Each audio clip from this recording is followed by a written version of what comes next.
ঈদ চলে আসে, জরিনা মর্জিনা কারিনা ও মিজান ভাই শালারা কিস্তি দিচ্ছে না, সমিতি চাকরি হ্যাঁ থাকবে না, চাকরি করা সম্ভব না।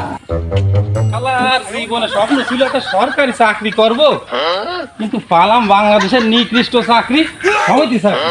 যা করলি ঘুম হারাম হয়ে যাবে।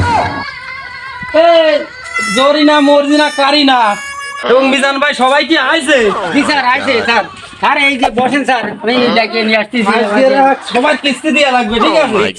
2 দিন পরে ঈদ, যে কিস্তি দেবে না তারা আজকে পুলিশে ধরাই নিয়ে যাবো। বসেন স্যার। মিজান সাহেব কই?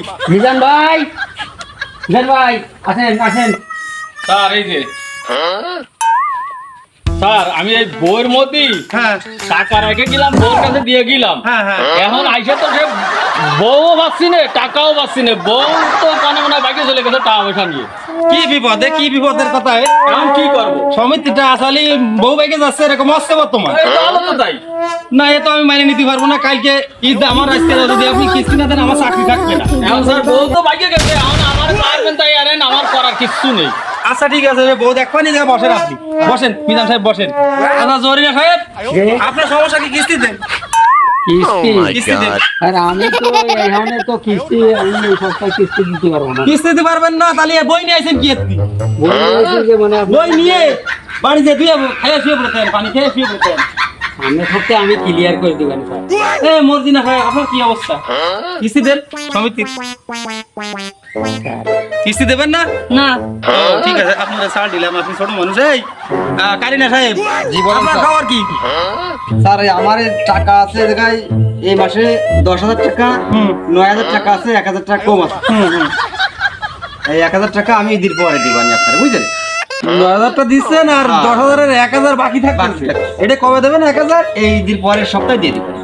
আমার চাকরি কি থাকবে এই মাসে? একটু মানা আছে, নেন কি আর বলেন, এই যে 2 দিন পরে ঈদ, আমার চাকরি কি থাকবে? আপনারাই কম দিলি। আমাকেও সমস্যা হয়েছে, ঈদ তো ওই ছেলে মেয়ের একটু মার্কেট ফার্কেট করতে হবে, এর জন্য একটু কম দিছি। তাহলে আজকেরা আপনাকে জন্য কিন্তু আমার চাকরি থাকবে না, আর আপনারা এরপর থেকে কিন্তু লোন মন পাবেন না, ঠিক আছে? এইভাবে কিস্তি দিলি লোন মন আর পাবেন না। 4 জন আপনারা সবই দিল, 3 জন কিস্তি দিলেন না।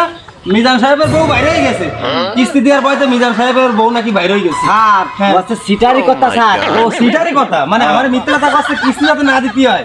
হয় স্যার হয়। এই মিজান সাহেব, এই যে কারিনা সাহেব কি করছে, এটা কি সত্যি? আরে স্যার না, ও মিথ্যা কথা করছে। এই কারিনা সাহেব, আপনি মিথ্যা করছেন। স্যার একটু আসতে কন। ও ও সেকেন্ড সিটার, এমনি ও আমার আর ঝগড়া হবে পরে চলে গেলি বাড়ি। এই মিজান সাহেব কি সিটারই খায়? হয় এই কাজে ও খায়। আচ্ছা আচ্ছা, ঠিক। জি ভাই বলেন। এই যে আপনার বই নেন, আচ্ছা ভাই। আর আপনি একটা কাজ করবেন। কি ভাই?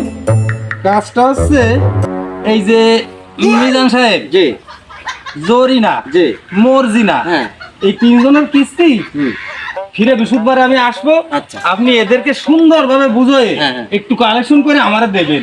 আচ্ছা তাহলে ঠিক আছে ভাই। আপনারে আমি একটা বড় লোন করা দিবেন, ঠিক আছে? আচ্ছা ভাই আমার ঠিক একটু আছে। হেল্প আপনি করেন, আচ্ছা, যাতে ঠিক আমার চাকরিটা বাঁচে। আচ্ছা ভাই, তাহলে ঠিক আছে। ভাবি আসি। আচ্ছা ভাই আচ্ছা ঠিক আছে ভাই। ঠিক আছে, আজকে ভালো আসি। থাকেন। হ্যাঁ, ঈদের দাওয়াত থাকলে ভাই আপনার বুঝলেন। আল্লাহ হাফেজ, দুপুরে দেখা হবে।